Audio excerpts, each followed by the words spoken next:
പുലരിയിൽ ഭൂപാളരാഗത്തിൽ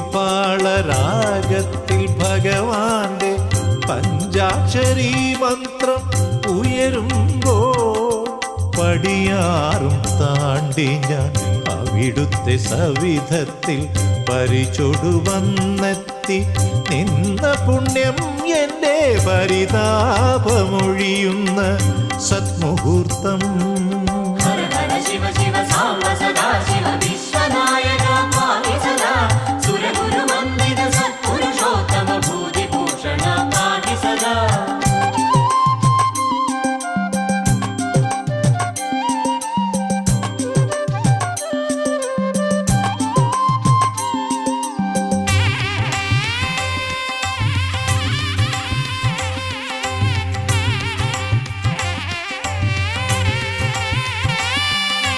നിറമാലയ